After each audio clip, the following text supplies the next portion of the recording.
Hello, I'm here at the ANON Austria Blockchain Summit, and I'm here joined today by Andrea Bonacto, CEO and founder of Eterna Capital. Hi, Andrea. How do you feel about today? Hi, good to be here. It's a great event, so I'm very happy to be here.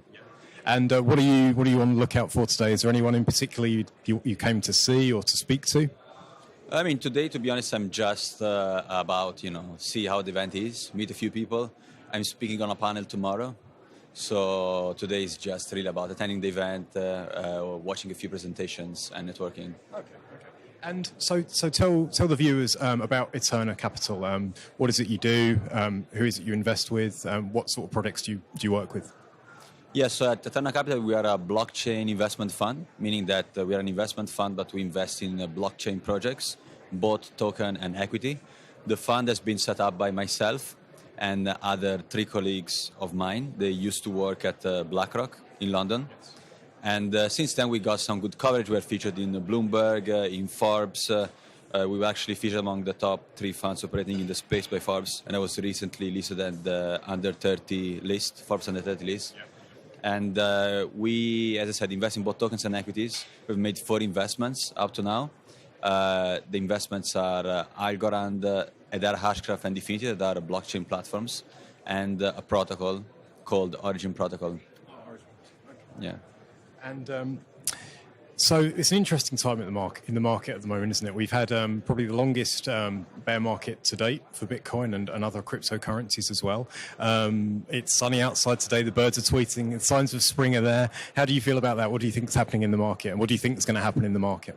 I think they picked a good day to start the event because I don't know if you woke up this morning.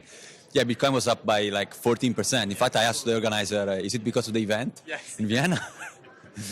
So, yeah, exactly. So we'll see, I mean, if it's sustainable now, this upward trend or not. But I think that, we have seen a bearish cycle going on for a while. Now we are seeing some, exhaustion of the bears and some consolidation.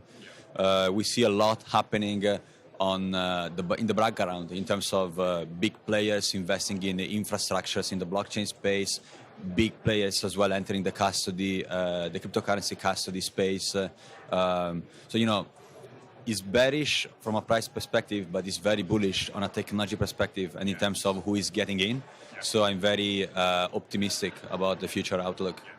It's sort of build, isn't it? And I suppose in a way the bear market has helped get rid of some of the bad projects, if you like. Yeah, exactly. I mean, we have seen the 2017, that was really the ICO craze, Wild West, no regulation at all. Yeah. Now it's getting a bit more, serious, let's say, as you say. So people are no more jumping on the blockchain bandwagon just because it's hyped. And if they just say that they're doing something around blockchain, it's easier for them to raise money. Yeah. But probably they do it because they indeed need the technology to solve the problem they want to solve. They believe in it, for example. I wanted to ask your thoughts on a couple of things that have been in the news quite a lot recently. There was the Bitwise report on fake trading volume. What's your take on that? I mean, I think fake trading volumes is a big topic for many exchanges. I think probably the most established exchanges, they do have some, like legit volumes. But you do see a lot of, wash trading, and you need to be, I think, skeptical when you see exchanges that are not really that popular, that they are claiming to have extremely high volumes, because many times you see that the people that they're buying and selling are the same. And because in the end, the asset class is still relatively small, so you can just, create a token with a few millions in market cap and inflate the volumes to make it look like there is a lot of volume, but in reality there isn't. So, yeah, you should be very cautious about that. And I mean, there's been a lot of talk as well about the Lightning Network and that sort of layer 2 solution that's coming on Bitcoin, and the LN torch that was being passed around on Twitter recently. What's your take on the Lightning Network and what that maybe means for the market moving forward? I mean, I think this shows the potential of Bitcoin, right? And scalability, and seeing Bitcoin as a mean to then develop applications on top of it is something extremely interesting. So I think it brings the technology to the next level. And it's something that is positive because it means that, we are delivering on something that was before a promise and now something is more concrete. And where do you think the space will be in maybe the next 12 to 24 months? I mean, I don't have the crystal ball to tell you that, but as I said, I think the outlook is very positive.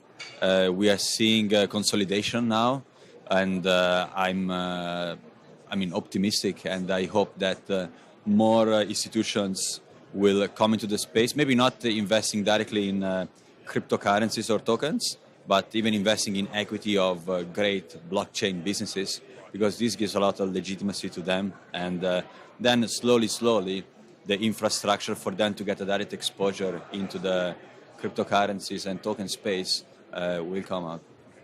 Okay, that's Andrea Bonacto from Eterna Capital. Andrea, if people want to find out more, where can they go?